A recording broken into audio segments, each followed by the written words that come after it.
And welcome back, sports fans. And this is still DJ Wheels. And DJ Cracking. Alright, we're going to talk about the NBA Power Rankings. Well, not too much has changed. There's been a little bit of a shake-up in the top 5. But we're going to start off. Number 1, still the Miami Heat. They just won their 19th game in a row, which ties the league record with the Celtics in 2008. And everybody's just wondering how long they will be able to carry this streak and if they can carry it into the playoffs. Now, remember in the beginning of the season where everyone was saying, oh, they're doing horrible this year. No. And, yeah, remember in the beginning of the season, everyone was like, oh, they're not doing too good because they weren't winning too many games. They lost against the Wizards at the very beginning of the season. And then they were still in, like, the top 5. Yeah, they were still in the top number 5. 1. Yeah, they were still in the top 5. And I remember on one of our first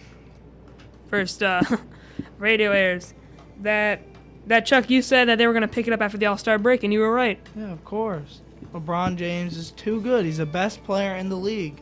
They're going to probably win the title again this year because nobody in the league has been able to contain LeBron.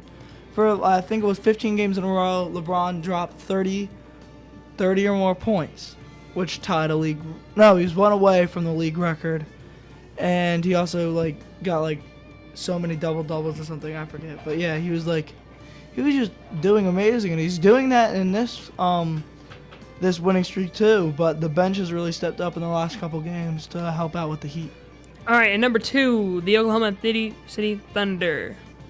Yeah, I honestly don't know why they're number 2. They should definitely be below the San Antonio Spurs. Definitely, which is number 3. Because the San Antonio Spurs are without Manu Ginobili and Tony Parker. And they are still number 3 in the league. That's still pretty good. Without 2 of their best 3 players, they're still doing amazing.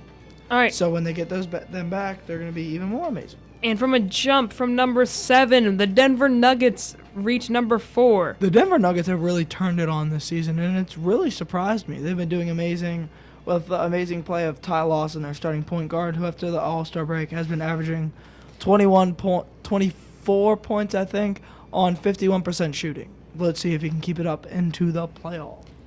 All right, and number 6, which was still number 6 last week, is the Memphis Grizzlies. Yeah, Memphis hasn't really dropped anything after they traded Rudy Gay. They're doing amazing with great big man play of Marc Gasol and Zach Randolph, and they are hoping to carry that into the playoffs as well. Yes, they have won 12 out of their last 13 games. Looking pretty good right there. Oh. All right, and the person who dropped out of the top 5 was the Indiana Pacers, dropped to number 7. What you gotta say about that, Chuck? The Indiana Pacers dropping it. They were riding a really high streak. I didn't think they were going to be able to keep up that play for that long with just Paul George carrying their team.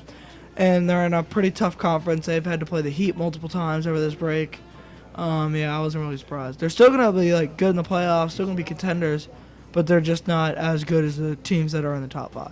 All right, and looking down the list to the hometown team, number 19, the Washington Wizards.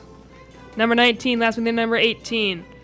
Well, since John Wall's return, they've been doing better. They are currently 14-12 since John Wall's return. Still bad. Still bad, but they're getting better. And let's look at number 21. Chuck's favorite team right now is the Toronto Raptors. Last week they were 21, and they are still 21. Doesn't matter. Rudy Gay is injured. He's having back spasms right now, and that's really hurting the Raptors. So, all right, and that's all the time we have for this break. When we come back, we're going to talk about the NFL and free agency.